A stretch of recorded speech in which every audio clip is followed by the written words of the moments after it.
En esta presentación vamos a comenzar el análisis de lo que se conoce como saturación de agua irreductible. Como veremos, se trata de un término engañosamente fácil de concebir, pero muy difícil de cuantificar operativamente. Los objetivos de esta presentación son los siguientes. Por un lado, vamos a analizar la propia definición de saturación de agua irreductible. Y dentro de este análisis vamos a tratar de entender por qué y en qué forma el agua queda inmovilizada en la red poral. Como ya mencioné, la definición puede sonar engañosamente simple. Si recurrimos a la definición que ofrece el glosario petrolero de Schlumberger, nos encontramos con algunas observaciones llamativas. Por un lado, la primera definición recurre a una operación de laboratorio sobre núcleos corona, como si no fuera posible hacer la definición en las propias condiciones de subsuelo, cosa que, como veremos, se acerca mucho a la realidad operativa. Por otro lado, se menciona que el término resulta un tanto impreciso. También esto resulta altamente llamativo, hablando de un valor que impacta directamente en el cálculo del recurso. Y por último, se vincula la saturación de agua irreductible con otro término, saturación de agua con nata, que no ayuda a entender mejor el concepto que se quiere definir. Entonces, para hacer el análisis, comencemos por tratar de entender por qué se forman fases residuales o irreductibles en los medios porosos naturales. Para eso es importante notar que los medios porosos artificiales que se usan regularmente para idealizar los fenómenos de subsuelo, los capilares cilíndricos estoy hablando, no tienen posibilidad de retener fases residuales. Para eso hace falta que existan caminos tortuosos y ramificados. Por otra parte, también es importante destacar que sin interfaces no se originan fases residuales durante los desplazamientos. A su vez, sabemos que las fases mojantes, residuales, que las calificamos regularmente como irreductibles, no quedan atrapadas como gotas aisladas en la red poral, sino como fases extendidas que contactan una importante proporción de la superficie sólida.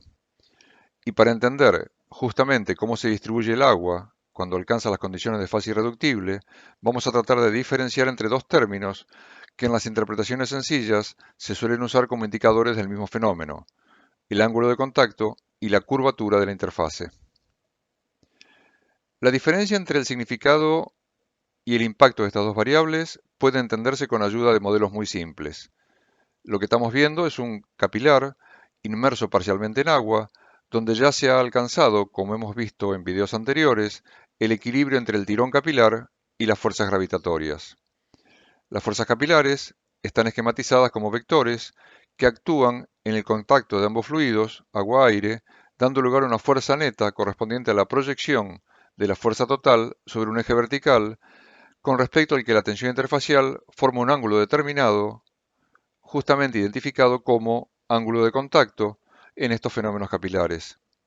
De esta forma, si el ángulo de contacto fuera de 90 grados, la fuerza vertical neta sería nula y no se produciría ascenso capilar. Esto que decimos nos permite concluir que la presión capilar es cero cuando el ángulo de contacto es de 90 grados. En otras palabras, una presión capilar nula, es bueno recordarlo, implica que ambas fases tienen la misma presión a un lado y a otro de la interfase. Sin embargo, esta afirmación es válida solo en muy pocos escenarios.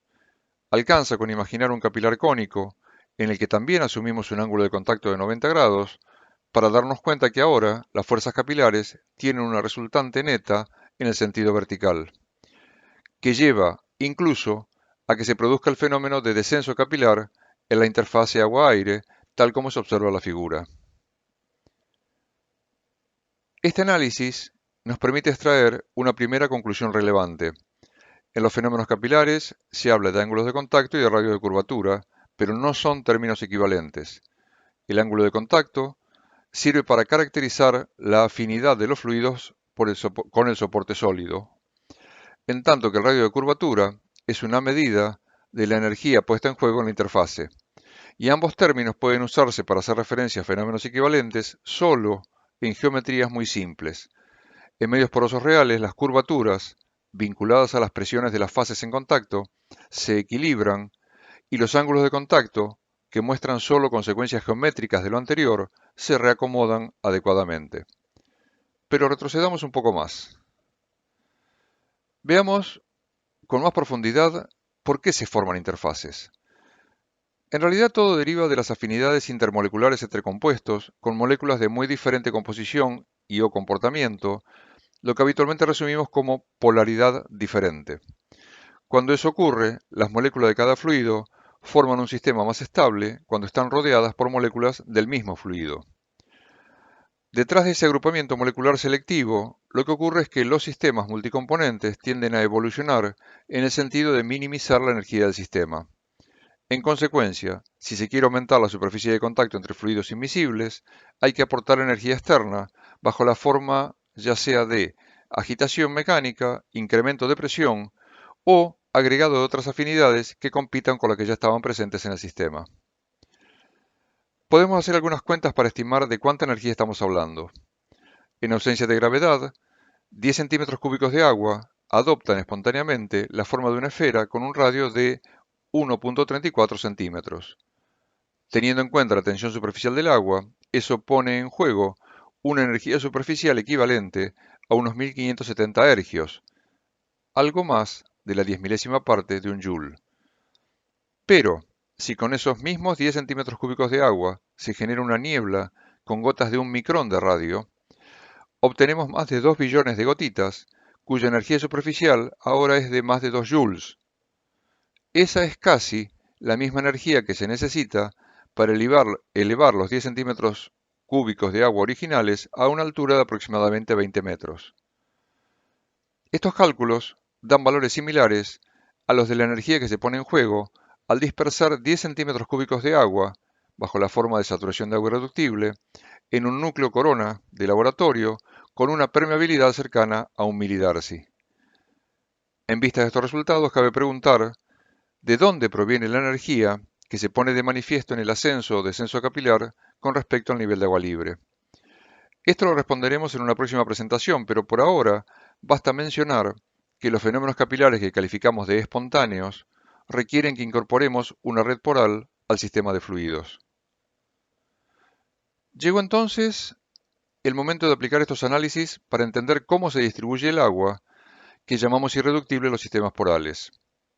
Si lo que estamos viendo son dos granos de arena muy magnificados, en contacto uno con otro, y esos granos de arena están inmersos en un único fluido, por ejemplo, aire, si ahora agregamos una segunda fase, agua, en el ejemplo, y la imaginamos rodeando homogéneamente ambos granos de arena, como ocurriría si estuvieran separados uno de otro, en realidad se origina un sistema inestable, puesto que, como muestra la imagen, la interfase agua-aire presenta dos curvaturas diferentes. En la zona identificada con el número 1, el agua está dentro de la concavidad que forma la interfase agua-aire y por lo tanto está a más presión que el aire. Este tema ya lo hemos analizado en presentaciones anteriores. Pero en la zona 2 es el aire el que está atrapado en el pliegue de la interfase y por lo tanto está a más presión que el agua. Como el aire, despreciando cualquier mínimo efecto gravitatorio, está a la misma presión en todo el recipiente, resulta que el agua está a más presión en la zona 1 que en la zona 2. Esta situación conduce al reordenamiento que vemos a la figura, donde el sistema ahora se encuentra en un equilibrio estable como consecuencia de que hay una sola curvatura en la interfase agua-aire. Como conclusiones de esta primera presentación podemos decir que, por un lado, toda definición de saturación de agua irreductible tiene fortalezas y debilidades. En segundo lugar, vimos que las presiones capilares se originan en la existencia de interfaces y medios porosos que incrementan la superficie de contacto entre fases invisibles. Algo fundamental es que, en el equilibrio, y mientras el agua sea una fase continua, todas las curvaturas deben ser idénticas. Esta va a ser la base de los próximos análisis. En consecuencia, en geometrías complejas, los ángulos de contacto se reacomodan para que las curvaturas puedan cumplir con lo indicado en el punto precedente. Dicho de otra forma, si en un sistema roca-fluidos existen curvaturas diferentes, debemos concluir que el agua debe ser discontinua. Y llegados a este punto, estos son algunos de los temas vinculados a la saturación de agua irreductible que veremos en próximos desarrollos.